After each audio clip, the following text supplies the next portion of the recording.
В этом видео я занимаюсь ландшафтным дизайном, крашу салфетку и строю лесовозы. Всем привет! Вы на канале Dasha Models, и сегодня я буду строить довольно интересную модель. Это модель украинской фирмы i7, но я буду строить модель современной российской бронетехники.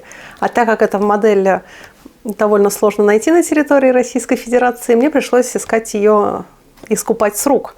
И благодаря только моим зрителям мне удалось найти этот набор. Сейчас вы увидите, как я его строю, и строю маленькую мини-диораму. Итак, поехали. И это будет бензовоз, окруженный бочками, и где-то на территории ближайших стран. Пару месяцев назад ко мне поступил очень интересный заказ. Мне нужно было сделать 2 бензовоза на базе Урала для очень непростых людей.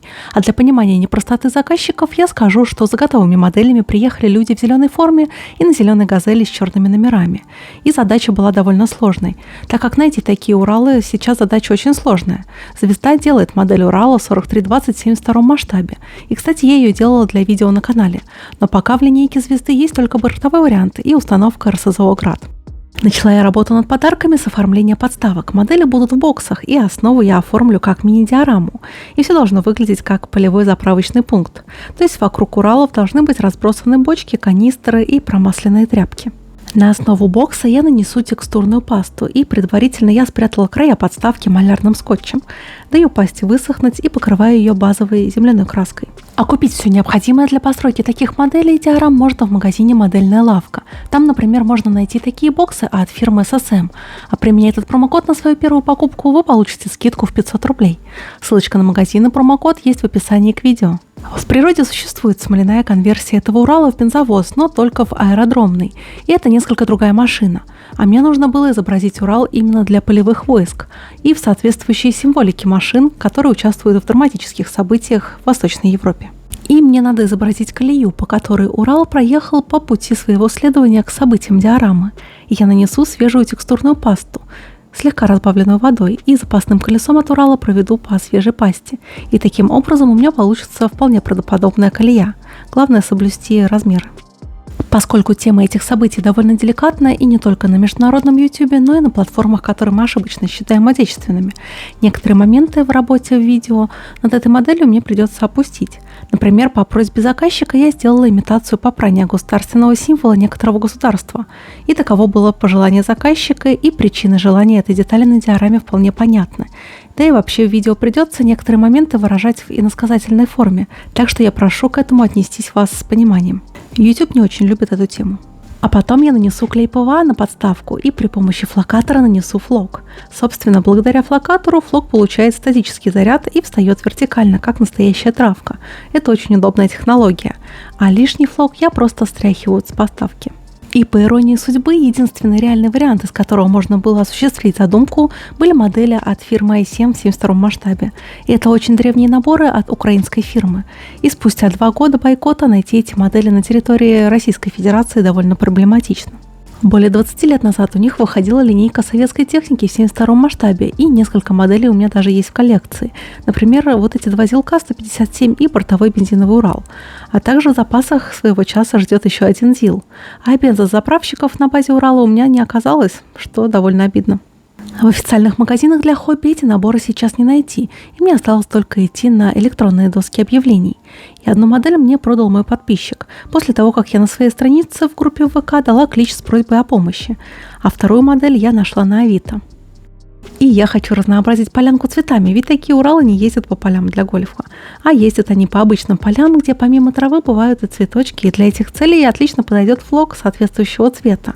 И вначале я думала нанести его при помощи пинцета, но потом я все-таки решила использовать флокатор. Ну а больше контента обо мне вне моделизма или неудачные дубли моей Ну а больше контента обо мне вне моделизма и неудачные мои эмоциональные дубли вы можете найти на моей страничке на Boosty. А также вы можете поддержать там мою работу. Ссылочка на Boosty есть в описании к видео. А также большое спасибо моим спонсорам, которые поддерживают меня через функцию спонсорства и на YouTube, и через ВК Донат, и в моей группе ВК. Ссылочка на группу также есть в описании. А в группе я публикую мои текущие стройки и также работы моих зрителей. И таким образом у меня получилось, что в работе оказалось два разных Урала. Один правильный Урал 4320 с ранней облицовкой капота, а второй не совсем аутентичный бензиновый Урал 357. Такие раритеты довольно редко встречаются на кадрах военной хроники, но пару раз я встречала. Но, увы, в связи со сложностью поиска модели пришлось довольствоваться тем, что есть. От своевременной доставки топлива на передовую напрямую зависит выполнение боевых задач. Это понимают не только наши бойцы, но и противник. Поэтому работа водителя бензовоза в районах боевых действий очень опасна. ВСУ стараются уничтожить машины с топливом любой ценой. Как говорят сами водители топливозаправщиков, горючее – это боевая мощь.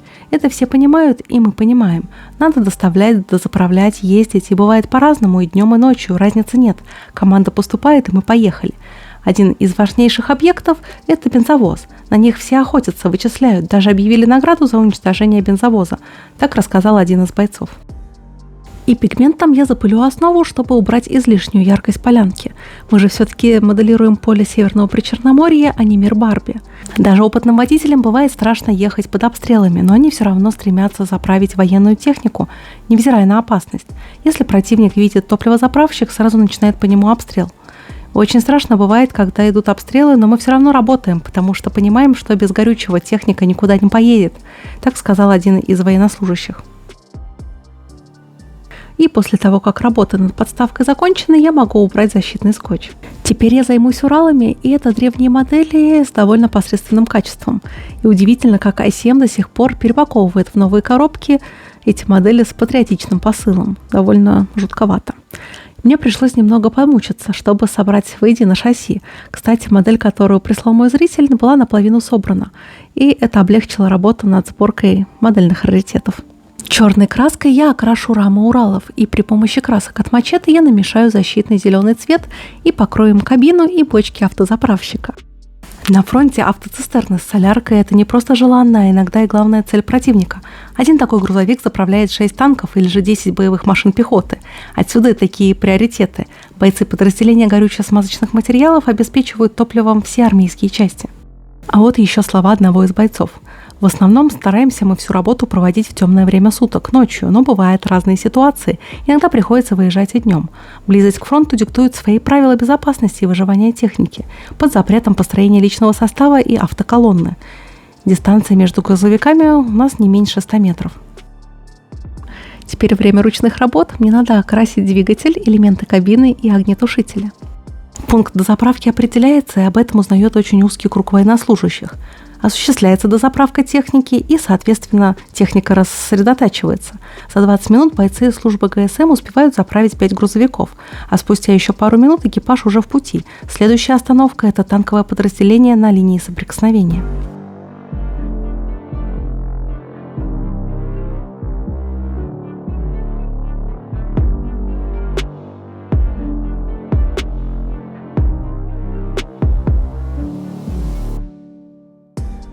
А вот с декалями случилась настоящая беда, и, видимо, сказался их возраст. Они разваливались прямо в руках, и поэтому мне пришлось вручную каждую буковку приклеивать отдельно. А некоторые буквы и вовсе потерялись, так что мне пришлось их фрагменты дорисовывать вручную. И так даже получилось более натурально и аутентично для бывалого вояки.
Ну и как же современная боевая машина без последней буквы латинского алфавита? И я буду изображать машину начала боевых действий в 2022 году. Тогда не было стандартного написания последней буквы, и все изгалялись в рамках своих фантазий и художественных умений.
Масляными точками я придам более грозный вид армейской техники и заодно дорисую следы потеков топлива.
А вот это один из самых сложных моментов в работе над Уралами.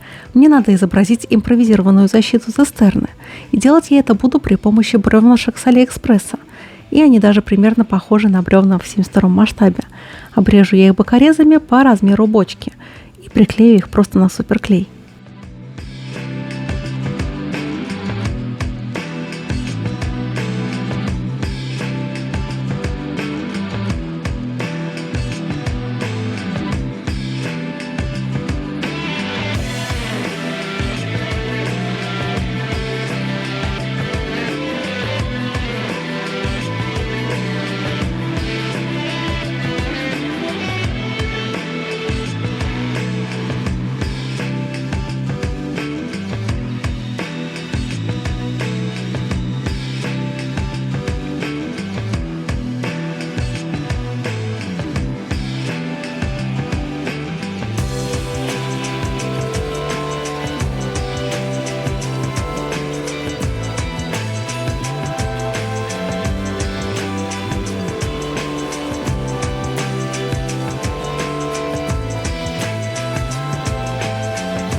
Сзади нарисую еще одну последнюю букву латинского алфавита, чтобы было понятно, на чьей стороне эта машина.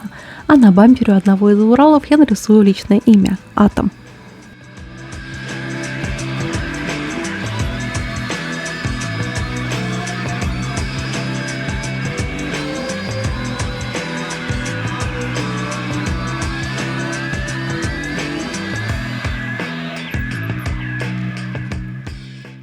Губкой я нарисую сколы на кабинах Уралов и также на бочках и на канистрах, которые я распечатала на своем 3D-принтере. А файлы этих изделий было найти довольно несложно.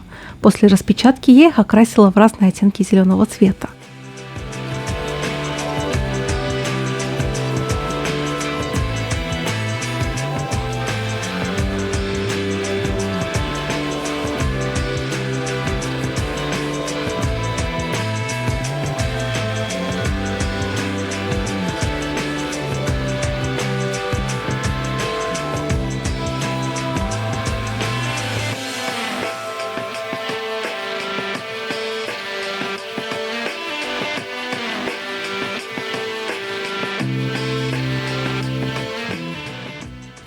И также мне предстоит изобразить тряпки. И тут все просто. Я темперой окрашу салфетку, и после того, как она высохнет, я порву ее на случайные фрагменты.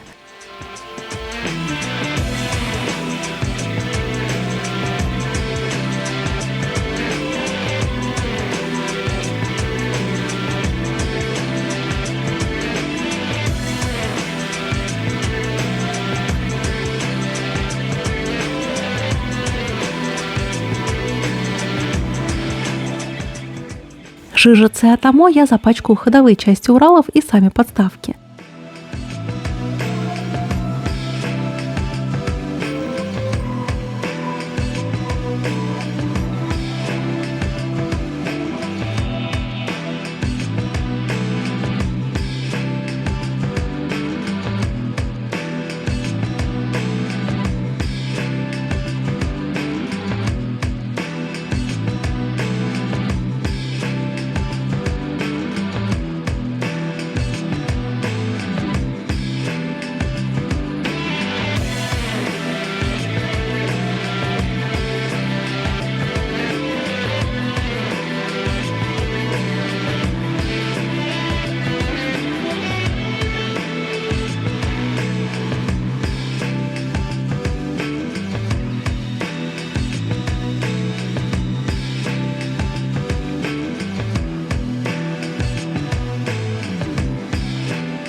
И применю здесь свои навыки ландшафтного дизайна для размещения бочек и канистр на полянке.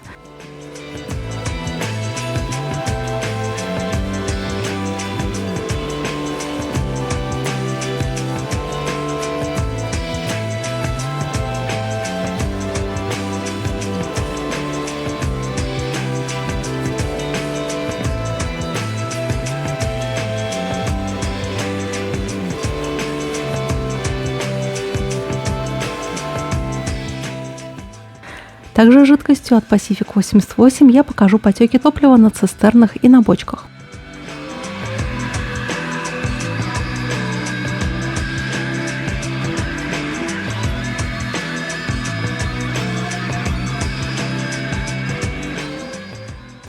И тут я поняла, что упустила очень важный момент. На настоящих машинах бревна не держатся на суперклее.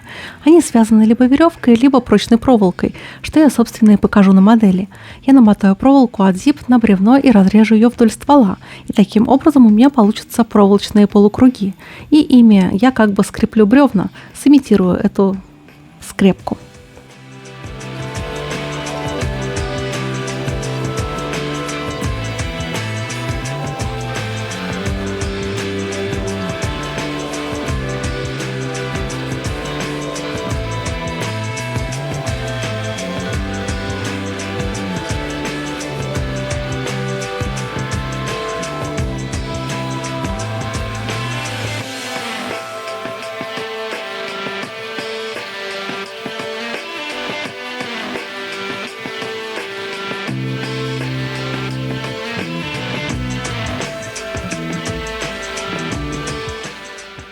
И также на свои места я добавлю бревна впереди капота.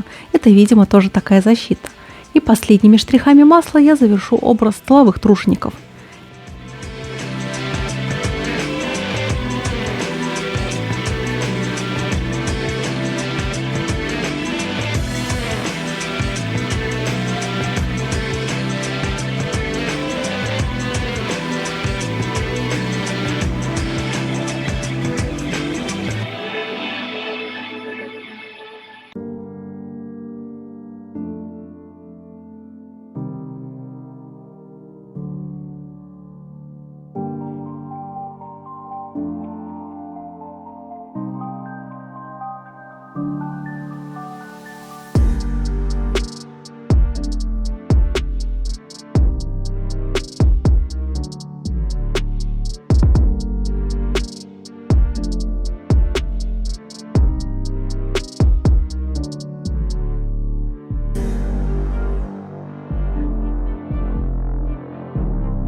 И вот такие модели у меня получились. И надеюсь, вам понравилось это видео. До новых встреч. Пока-пока.